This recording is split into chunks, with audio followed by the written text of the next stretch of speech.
Oke, eh, baik. Mohon maaf ya. Assalamualaikum warahmatullahi wabarakatuh. Waalaikumsalam warahmatullahi wabarakatuh. Waalaikumsalam warahmatullahi. Eh, Sebenarnya kalau GE ini bukan cuman GE ini bukan cuma saya yang bisa ya. Maksudnya juga sebenarnya tahu kemarin mahasiswa apa ya? Tugas akhir mahasiswanya salah satunya adalah GE gitu. Jadi sebenarnya sudah umum kemarin di waktu apa ya? Waktu COVID itu banyak sekali uh, webinar gratis tentang GEE. Jadi saya mungkin sharing saja ya. Jadi bukan bukan berarti saya banyak tahu gitu karena uh, saya pun baru saja belajar baru 2 tahun kemarin kenalnya gitu. Sejak dengan apa pandemi ini kan sama-sama karena sering di rumah banyak waktu untuk klik-klik gitu. Oke, saya share screen ya. Tunggu.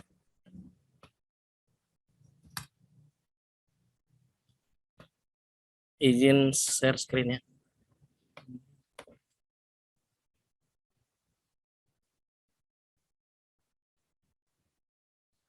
Oke, ada. Ada muncul sudah.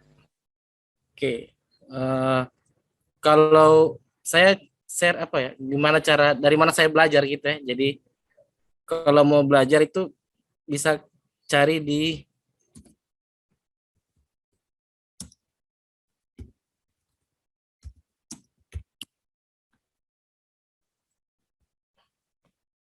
sorry, saya lupa ini. Ini link uh, secara garis besar di website ini menjelaskan semua tentang GEE gitu. Jadi mungkin bisa berkunjung di sini. Dia uh, menggunakan bahasa pemrograman yang ini JavaScript, Python. Yang ini saya kurang tahu ini. Yang REST ini.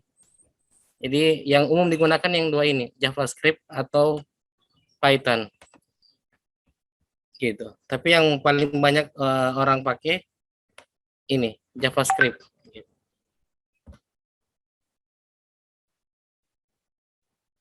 Nah, uh, kalau mau lihat datanya ini ada data set, tinggal kita klik ada apa saja sih di apa di GE itu. Ini ada Landsat, Modis, Sentinel. Ini yang umum ya. Kalau kita mau lihat yang semuanya ada di sini. View all dataset. Jaringan saya lambat. Tidak putus-putus. Halo? Bagus, Aman. bagus, bagus Pak Udi. Oh, aman saja. Ya. Oke. Nah, di sini banyak data di sini. Jadi kalau mau pakai eh, data pasien tersedia bisa dilihat di sini saja semuanya.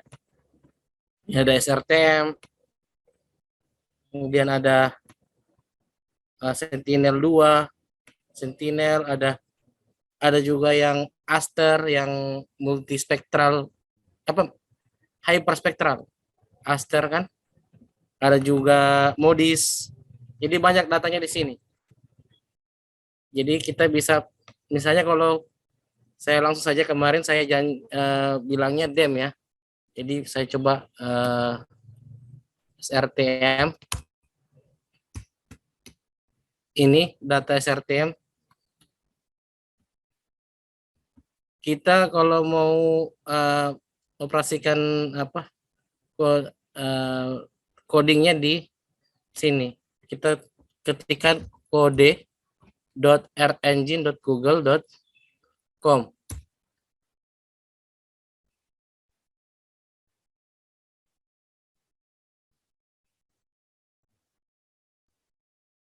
Oke, agak lambat.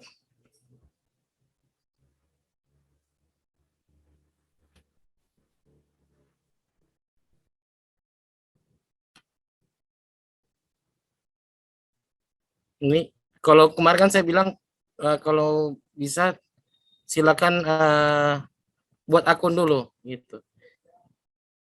Ini saya punya, sorry, saya ganti akun dulu ya.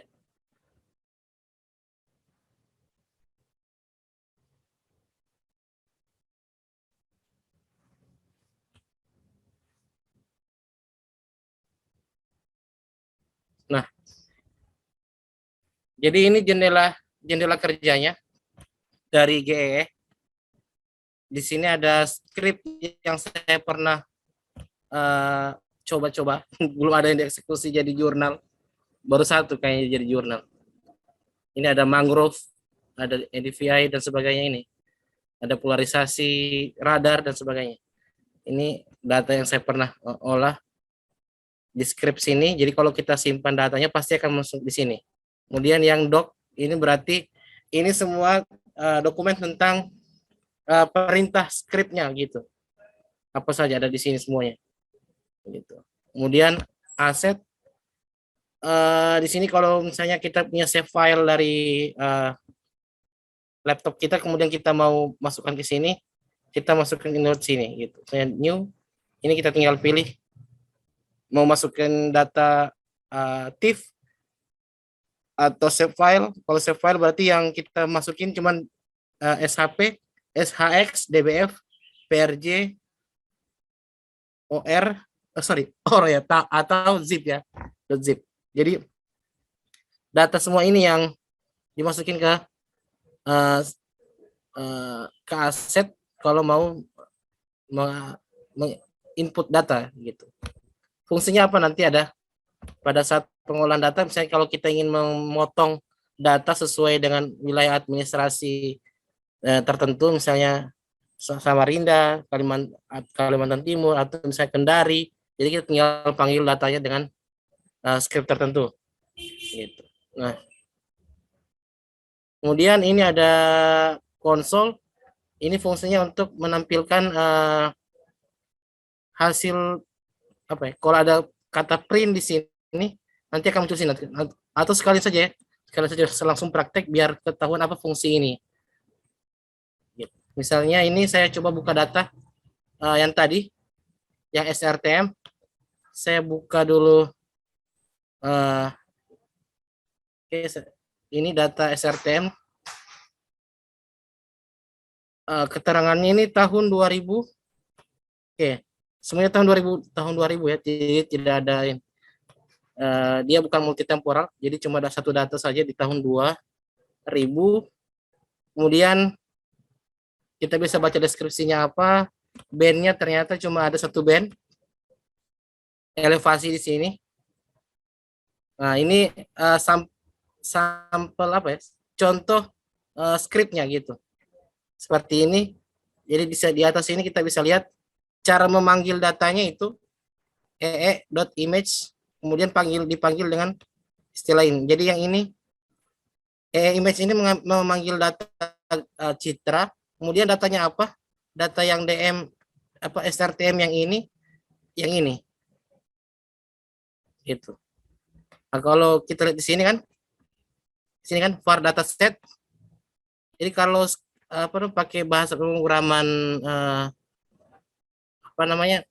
JavaScript pasti ada var di depannya untuk variabel. Kalau pakai Python tidak ada var di depannya. Nah, ini coba saya salin dulu yang ini. Ini kita tinggal kopikan ke GEE-nya. Saya copy ke sini. Kemudian saya coba running. Atau bisa juga langsung Ctrl Enter ya. Nah.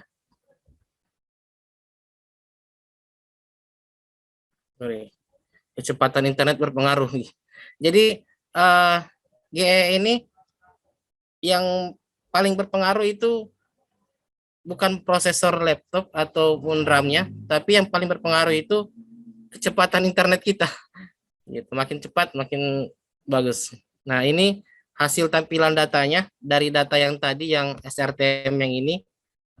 Nah, var dataset ini fungsinya adalah untuk yang image tadi memanggil data citra yang tadi kita ingin buka.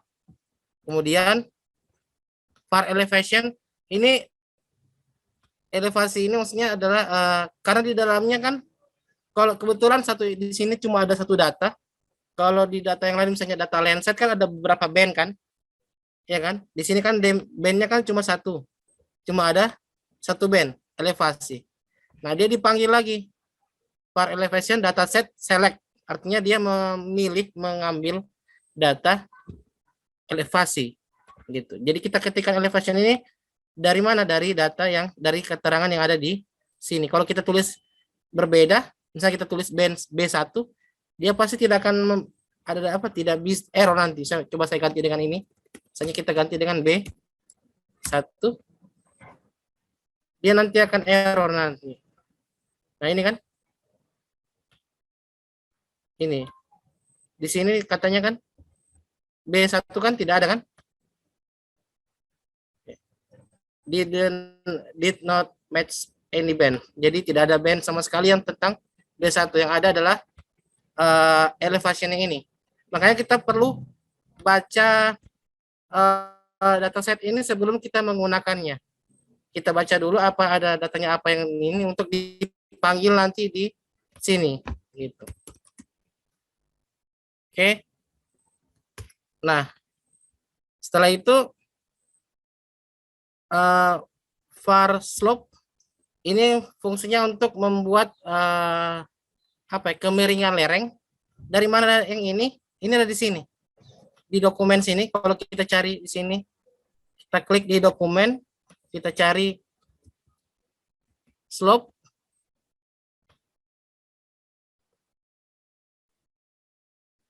Oke, ini. Terrain slope. Nah, ini ada keterangannya apa kan? Inputnya adalah sebuah citra dari elevasi dalam satuan meter. Gitu. Jadi ini argumennya seperti ini. Apa inputnya? Nah, map set center ini fungsinya adalah untuk memusatkan data. Jadi misalnya kalau saya mau ke, ini kan bukan Indonesia kan? Oke, saya tutup dulu. Saya mau ke Indonesia, daerah yang misalnya Kendari ya. Kendari berbukit ya, Mas Nugi? Ya, Kendari bagus slope-nya. Oke. Berbukit kan? Jadi saya coba ke sini ya, ke wilayah agak perbukitan. Nah, saya klik dulu inspektor ini. Di sebelah kanan ada inspektor. Saya klik di sini, misalnya di area sekitar di atas, di utara Kolaka. Ketika saya klik di inspektor, muncul poin koordinatnya sama pixel value-nya, ada slope-nya, nilai slope-nya berapa kan. Nah, ini kalau saya ambil ini kan, saya butuhnya adalah koordinat ini. Koordinat ini saya copy, kemudian saya paste ke map set center-nya. Zoom-nya misalnya, kalau di sini berapa ya? 8, saya biarkan 10 saja. Kalau yang tampilan sekarang ini zoom-nya 8, ini zoom levelnya 8. Saya biarkan 10. Saya coba running. Runningnya bisa klik run atau control enter. Nah, ini tampilan di elevasi di slope di area Kolaka ya, sekitaran Kolaka. Nah, itu fungsi inspektor tadi. Nah, kalau konsol apa? Misalnya gini. Saya mau menampilkan data apa saja yang ada di elevasi. Saya tinggal klik, ketikkan print.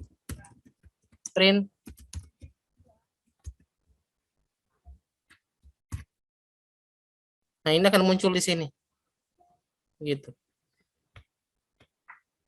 Nah, keterangan tentang elevation itu dia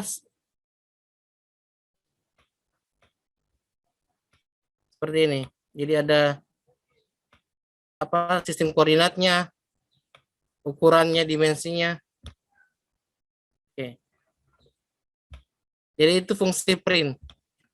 Nanti ada fungsi print yang lain saya untuk menampilkan grafik, tabel, tapi belum sekarang ya, nanti aja lah kalau ini.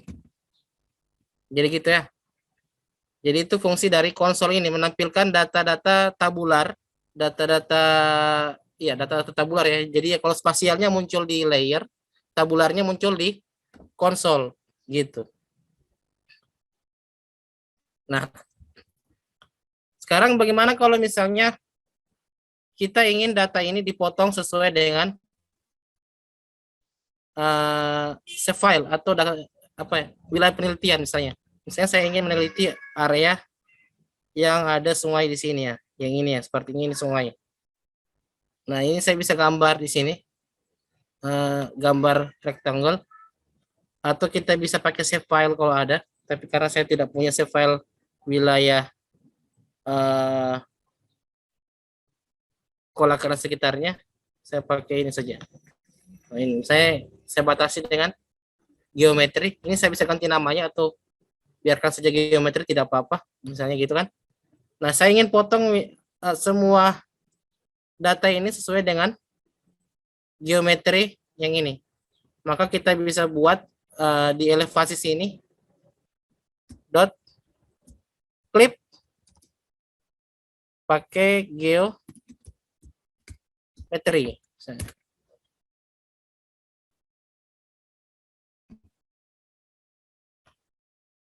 Nah, seperti ini kan. Jadi dia terpotong sesuai dengan geometri yang kita masukkan. Jadi kan kalau tadi kan seluruh DEM-nya terbuka seluruh dunia gitu. Nah, kalau di ArcGIS ini agak berat. Misalnya kan membuka data terlalu banyak seluruh dunia kan berat. Karena ini cloud jadi agak ringan gitu. Karena yang dipakai bukan memori laptop kita. Nah, kemudian tadi website centernya masih pakai titik koordinat, iya kan? Yang ini kan? Kalau saya running,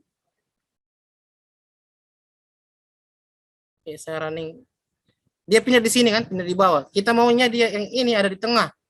Bagaimana caranya? Saya pakai perintah untuk script untuk membuat centernya itu berdasarkan save file atau polygon. Kita bisa pakai di sini.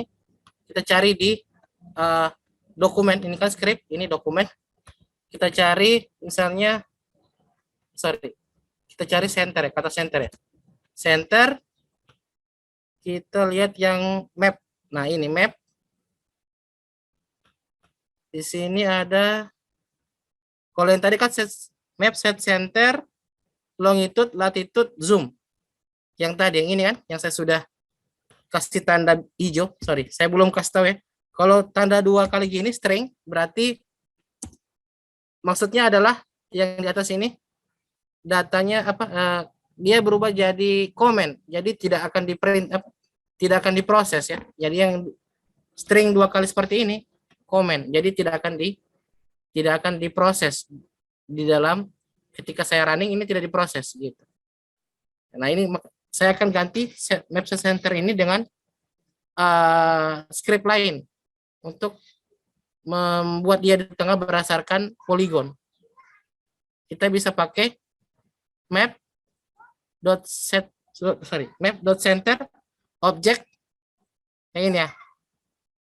Yang ini, yang atas ini saya copy dulu, misalnya ini.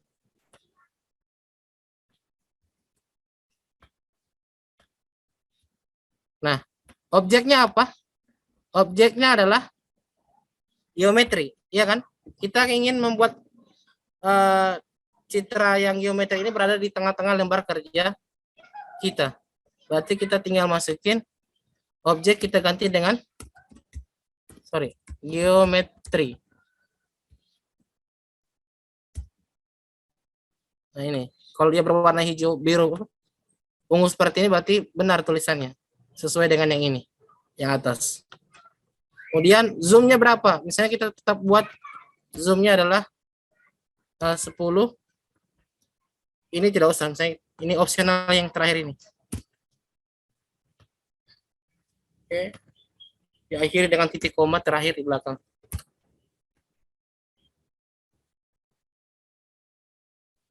Nah, jadi ini peta citra ini benar-benar berada di tengah dari lembar kerja kita. Layernya ada di tengah. Sekarang ini kan slope kan? Bagaimana kalau kita ingin menampilkan data elevasinya sendiri? Nah, kita tinggal tampilkan map dot sorry. Fungsi ini saya belum jelaskan ya. Ini karena kurang kata. Oke. Fungsi dari map add layer. Ini fungsi ini maksudnya adalah menambahkan data yang diinginkan. Misalnya kan kalau di sini kan slope kan? Slope yang ini ke layer yang ini. Gitu. Nah, slope itu kemiringannya dari 0 sampai dengan 90 ya. 0 sampai 90. Tapi di sini cuma ditulis minnya 0, maksimalnya 60. Sebenarnya bisa kita buat sampai dengan misalnya 90. Ini min max ini maksudnya adalah visualisasi data yang ini. Terakhir yang ini, yang kata slope ini yang nantinya akan muncul di namanya yang akan muncul di layer. Kalau misalnya saya ganti ini kan di sini kan slope kan, saya ganti dengan bahasa Indonesia saya kemiringan lereng.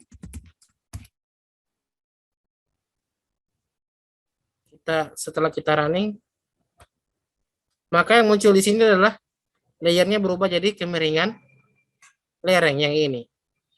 Gitu. Jadi ini manggil datanya yang akan ditampilkan. Add layer slope berarti slope yang ini. Min max-nya adalah visualisasi datanya. Minimum berapa, maksimum berapa. Biasanya kemiringan lereng itu dari 0 sampai dengan 300, sampai dengan 90 kalau satuannya derajat. Sepertinya ini derajat. Kemudian yang terakhir ini adalah nama dari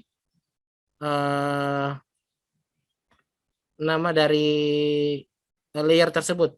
Kalau ingin melihat yang lengkapnya bisa kita lihat di dokumen sini. Add. Ini kan. Jadi objek, visual parameter, nama, sound ini kita bisa buat dia Kalau ini kan dia centang kan. Kalau kita buat dia tidak tercentang, misalnya dia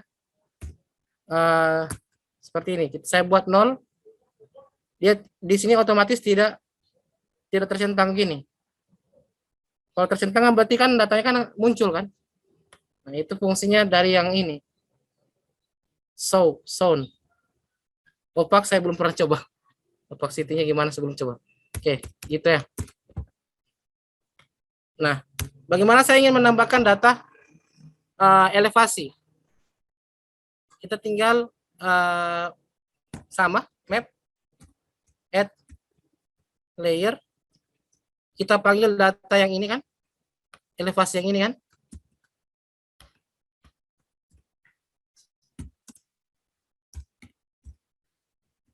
Minimum misalnya 0. Kita anggap 0 paling di bawah. Maksimum. Nah, ini yang saya kurang tahu. Berapa sih titik tertinggi rata-rata ketinggian di maksimum ketinggian di Kolaka sana saya kurang tahu. Jadi saya anggap saja misalnya 300 meter. Kemudian kita namakan dengan elevasi misalnya kan.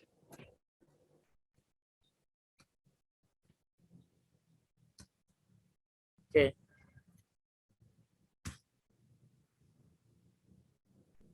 Nah, ini muncul di sini elevasi.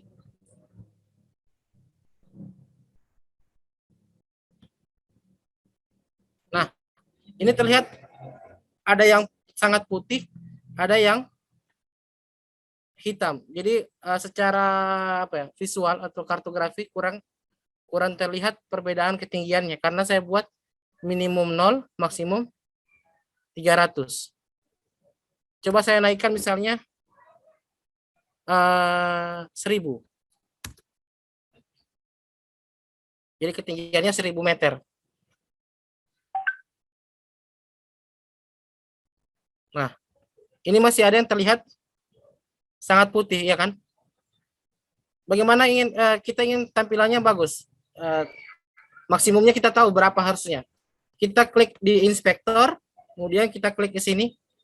Di inspektor, klik ke bagian yang putih ini.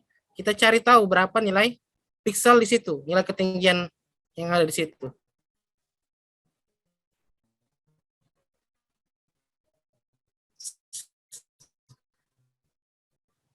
Klik sini.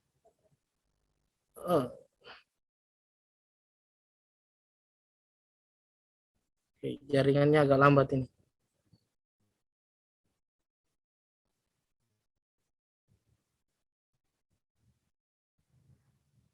Oke, harap sabar. Oke, ini elevasinya berarti 1000 yang di sini 1490.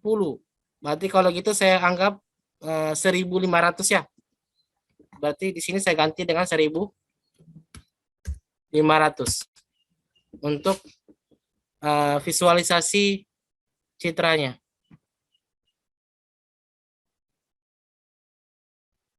Nah, seperti ini kan tampilannya. Jadi sudah kelihatan lebih bagus lah dibanding yang tadi yang kelihatannya cuma putih semuanya. Nah, itu untuk visualisasinya. Nah, bagaimana kalau misalnya kita ingin menampilkannya dalam warna gitu. Ini kan hitam putih, gradien hitam ke putih. Nah, kita tinggal buat di sini, misalnya untuk elevasi, sini koma, kita tambahkan palet di sini. Jadi apa ya? Untuk membuat gradien warna. Ini bukan klasifikasi, jadi cuma untuk menampilkan saja. Nanti kelas ada ini ada script tersendiri lah. Ini hanya untuk menampilkan dia berwarna gitu. Misalnya yang datar misalnya green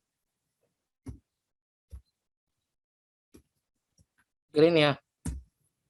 Kemudian yang agak miring misalnya pakai bahasa saja ya. Tolong dikomentari bahasa Inggrisnya benar enggak ya? Yellow, misalnya ini yang paling tinggi yang warna. Oke, setelah coklat misalnya ini white. Jadi ini kita tampilkan data apa ya? Data elevasi berdasarkan gradien warna.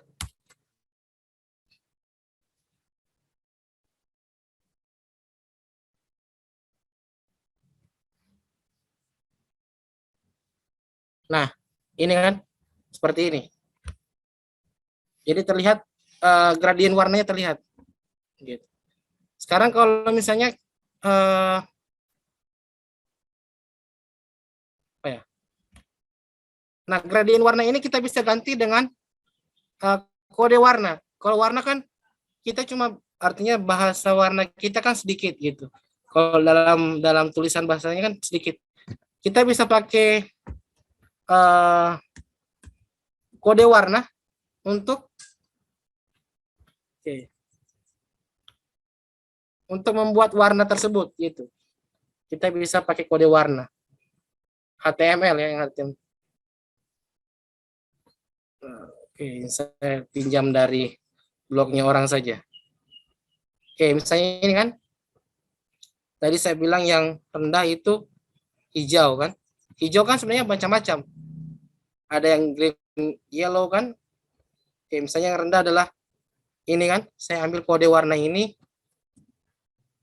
Saya masukin ke sini. Kemudian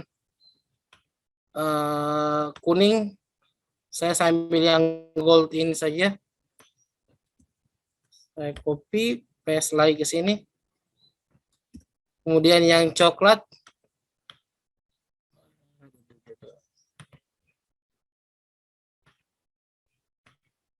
Coklat, misalnya saya ambil ini, dark.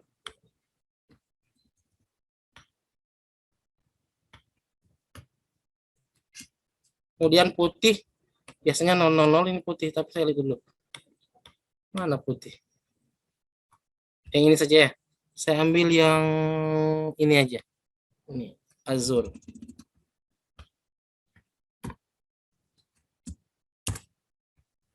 Oke.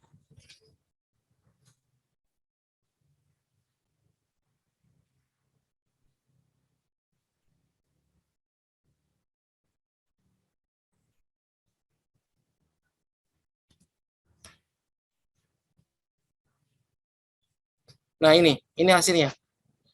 Mirip dengan yang tadi karena memang saya hanya mengganti perintah yang tadinya apa namanya? Yang tadinya apa? Dalam bahasa sekarang dalam kode warna. Gitu. Oke, ini visualisasi dem sampai sini saya rasa cukup. Gitu. Ada pertanyaan?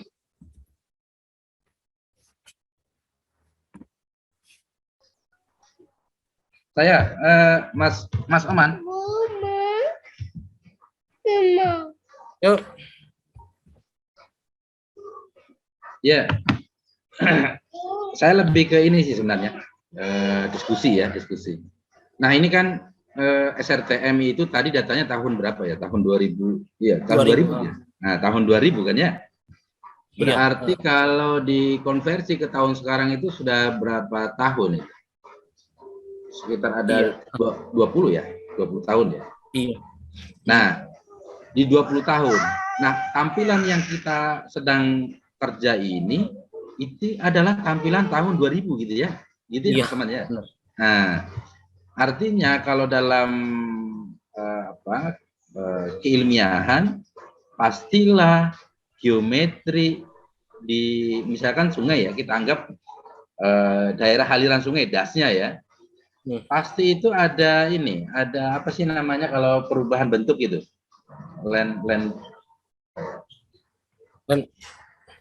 landformnya gitu ya.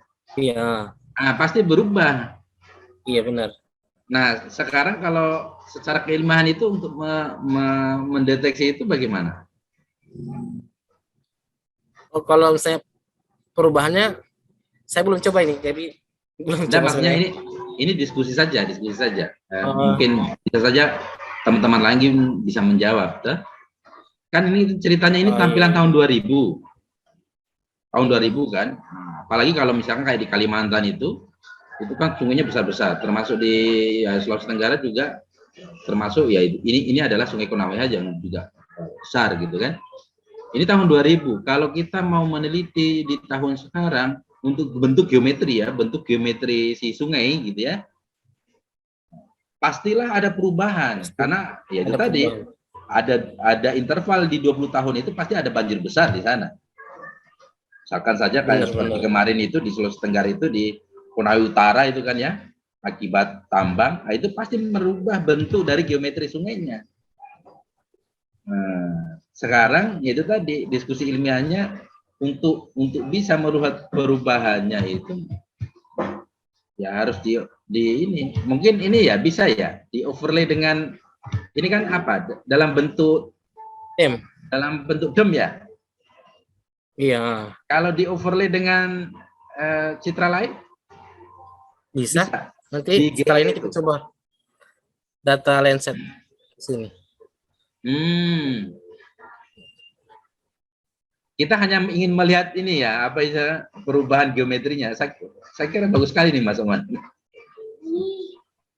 kalau perubahan geometri bisa saja kita pakai, kalau saya cuman sungai saya kan, kita bisa pakai data data Landsat untuk ekstrak air saja, atau Tapi pakai kan data begini, kalau ini kan basisnya bukan optik ya, kalau SRTM itu dia radar. dia radar gitu ya. Nah, kalau kita menggunakan yang optik, ya itu tadi persoalannya, apakah kalau di GEE itu dia bisa untuk citra-citra yang tertutup awan itu, Mas Amar? Bisa juga sih kita buat, kalau cuman geometri sungai, Ya, kita gimana? bisa pakai data Sentinel 2, Sentinel 1. Oh, Sentinel 1 ya. Iya. Kan kalau Sentinel 1 kan rata-rata data radar itu kalau untuk air kan dia diserap. Jadi reflektannya tidak ada kan. Jadi Betul. pasti dia nilainya pasti 0 atau warnanya hitam. Nah, itu sebenarnya kita bisa pakai. Kalau cuma untuk ekstrak bentuk geometri atau aliran sungainya kan. Tapi kalau untuk elevasi saya belum coba. Belum coba. Jadi gimana cara data data dari Sentinel 1 terus diubah jadi data elevasi. Ini saya belum coba. Karena setahu saya kayaknya belum ada di kalau di GE. Kalau di pakai Snap kan kita bisa olah data. Kalau Snap kan bisa olah data Sentinel 1 itu, data Sentinel 1 menjadi data DEM di Snap. Kalau di GEE saya belum dapat info ada atau tidak. Jadi intinya sebenarnya setiap software punya kelebihan sendiri. Kalau di sini kan cloud, jadi kita bisa ngolah data big data kan secara global dengan mudah. Tapi kalau Snap itu punya kelebihan tersendiri. Misalnya di pengolahan data yang interferometri kan, perubahan deformasi dan sebagainya, itu masih Snap yang unggul gitu. Karena saya lihat dari awal-awal coba-coba ini GE, deformasi itu yang interferometri tidak bisa diolah di GE karena GE tidak punya data maksudnya yang untuk Snap ya, SLC. Iya, betul. SLC kalau di ini ya di data radar itu. Nah, itu tidak disediakan oleh GE gitu. Di ininya di mana? Di data katalognya tidak ada. Jadi ya masih Snap yang unggul kalau soal itu. Gitu. Tapi ada riset yang saya lihat dia menggunakan Amazon Web Service AWS untuk mengolah data itu olah data deformasi yang yang bersifat luas gitu. Saya satu provinsi. Kalau itu berbayar. Kemarin Masnya pernah coba beli ya, gratis ya Masnya, tapi terakhir diminta bayar. Jadi tidak, padahal kita baru rencana mau belajar. Pas mau belajar sudah diminta bayar.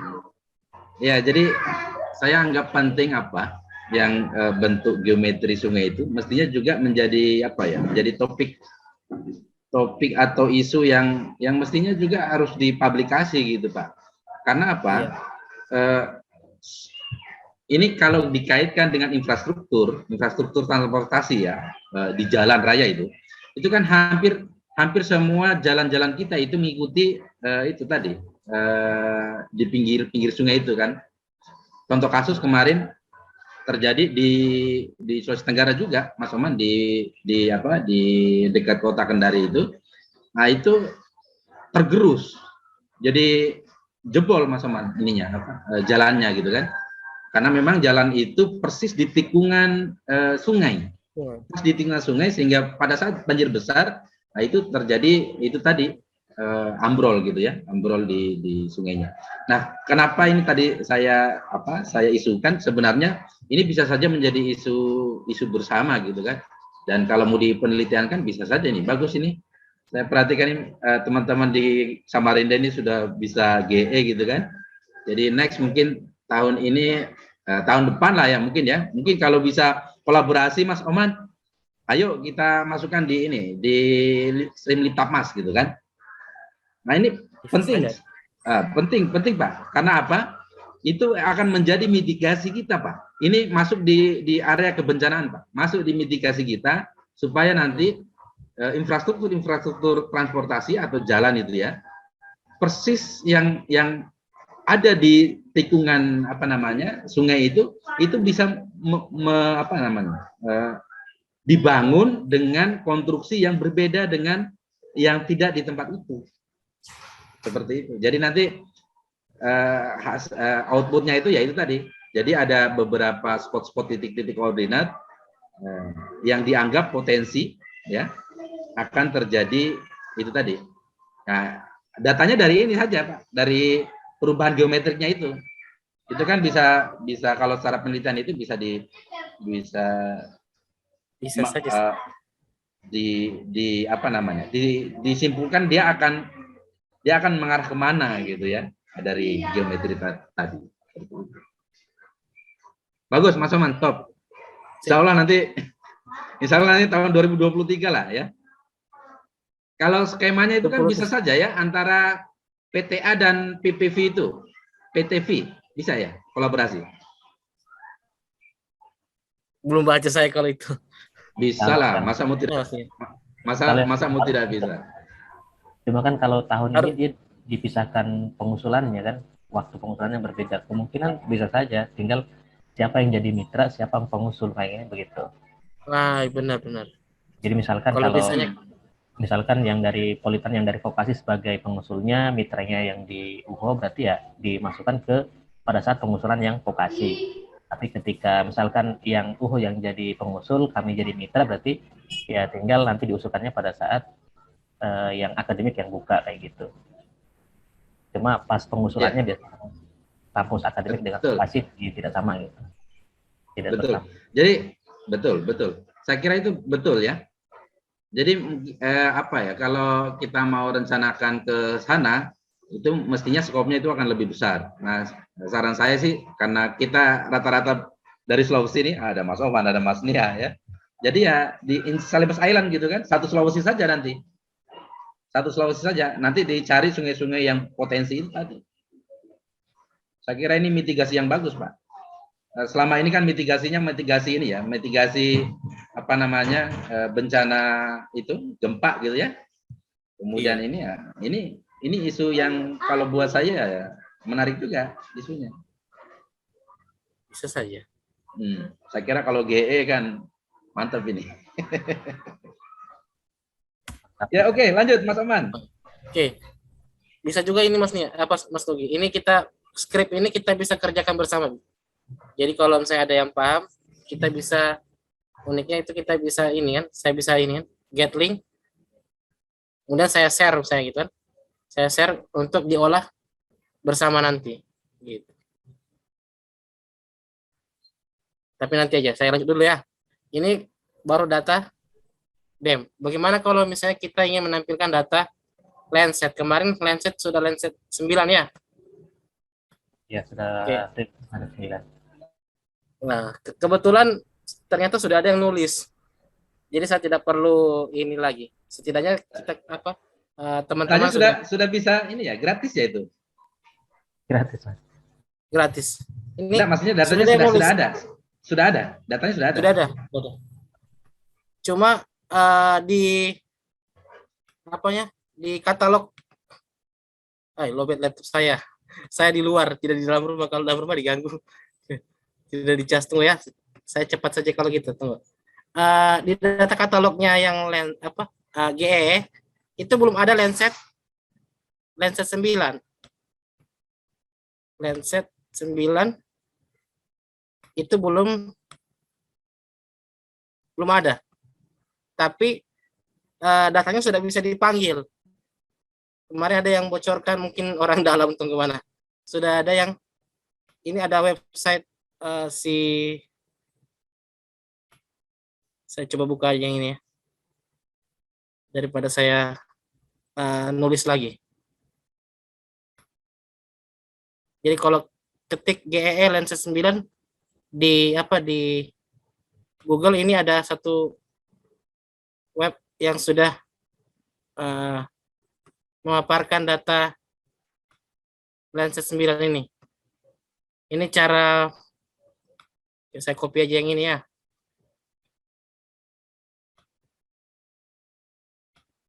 Saya timpakan saja di sini, di data yang ini yang tadi. Website centernya saya matikan saja yang ini ya, atau saya hapus. Kita tetap pakai area yang ada di Kolaka.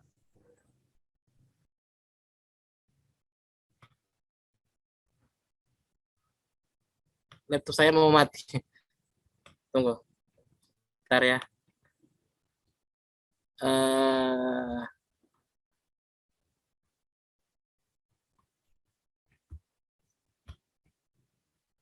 Tunggu. Lenset 9. Ini pemanggilan datasetnya image collection Lenset LC09. Ini cara panggil datanya yang ini. Kemudian filter date, berarti dia memfilter waktu kapan yang data yang ingin ditampilkan gitu. Nah, kalau di sini kan tanggal 1 bulan 1 tanggal 1 sampai dengan bulan 2 tanggal 15. Nah, kemudian ini print dataset, ini sebenarnya untuk melihat ukuran datanya ada berapa banyak gitu. Sudah ada perekaman sekitar 1430 ini datanya, ini jumlah datasetnya dari Lenset 9. Saya kurang tahu apakah ini scene-nya atau jumlah band-nya, kurang tahu, belum saya pelajari. Kemudian ini faktor skala, ini saya kurang tahu kenapa pakai faktor skala. Lenset 9 dan Lenset 8 juga sama, dia pakai faktor skala seperti ini. Untuk apakah ini koreksi atau tidak, kurang tahu. Koreksi itu Pak. Jadi kalau yang FR itu faktor skala itu untuk ini koreksi atmosferik. Sepertinya karena ini kan yang band SR band, kemudian ini ST berarti suhu yang temperatur. Ya betul. Oke. Betul. Ya. Kemudian jadi fungsinya adalah untuk faktor skalanya. Kemudian ini visualisasinya. Datanya itu ada yang SR band 4, SR band 3, SR band 2. Dari mana ini? Nah, itu source-nya sudah ada harusnya data itu ada di sini, tapi ini tidak ada. Belum jelas keterangan datanya. Kalau di sini di website yang ini saya lihat mana ya?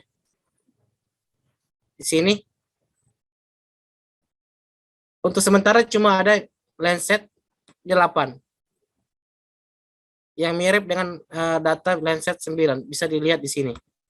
Saya coba klik. Nah, ini script yang tadi kalau dilihat mirip dengan script yang ini.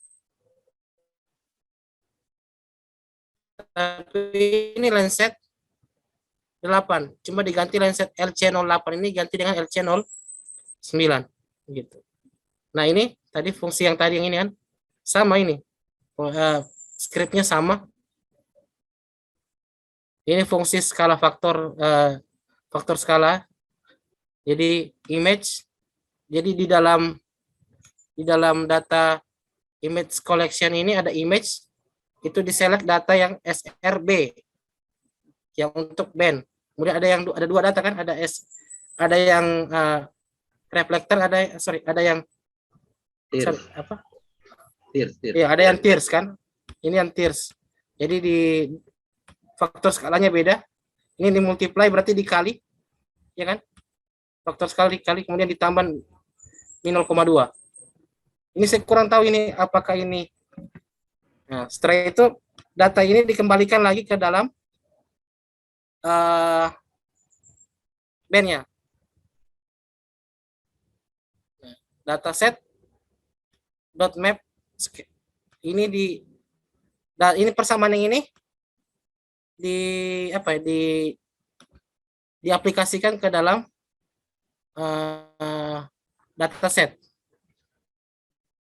Gitu. Ini fungsi yang ini. Intinya kalau saya tinggal pakai saja gitu, pakai saja data ini gitu. Ya, script yang ini. Kemudian visualisasinya kalau ini true color ya kan. SR band 4, band 3, band 2, iya kan? Nah, minnya 0, maksimalnya 0,3. Ini visualisasi saja. Coba kita lihat di wilayah Kendari ternyata masih berawan. Nah, seperti yang Mas Nugi bilang tadi, yang namanya data optik atau citra yang pasif pasti susah kita menghindari awan. Gitu.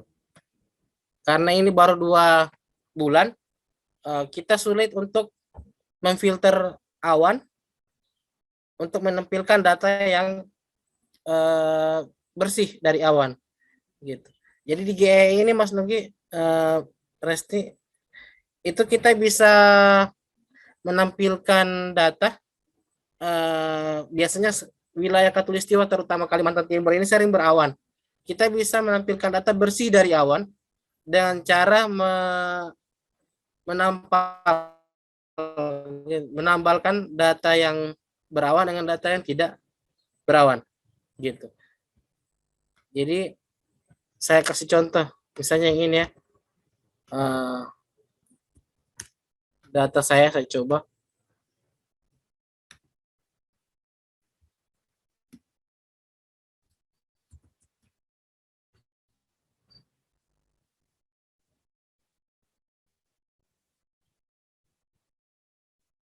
Aduh, lambat.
Yuk. Halo. Nah, ini oke, masih lambat ya. Data ini saya ambil data sepanjang tahun ini bersih dari awan. Coba saya perbesar ya. Ini bersih dari awan. Padahal wilayah Samarinda itu boleh dibilang pasti ada awan. Selalu saja ada awan, kayak awannya si apa? Dragon Ball itu. Ya. Jadi ada awan-awan yang bintik-bintik awan pasti ada. Gitu. Sulit sekali kita dapat data wilayah Samarinda. Punya wilayah area. Biasanya sih wilayah Katulistiwa ya, pasti agak susah kita dapat yang bersih dari awan. Di sini ada fungsinya. Mungkin nanti saya share lagi ya dengan teman-teman. Oke, baterai saya mulai lowbat.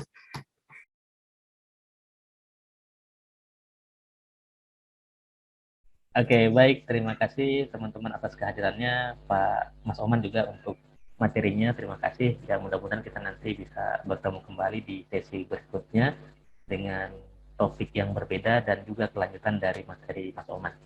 Ya, terima kasih atas kehadirannya. Saya akhiri kegiatan kita hari ini dengan ucapan alhamdulillahirrahmanirrahim. Wassalamualaikum warahmatullahi wabarakatuh. Waalaikumsalam warahmatullahi wabarakatuh. Assalamualaikum warahmatullahi wabarakatuh.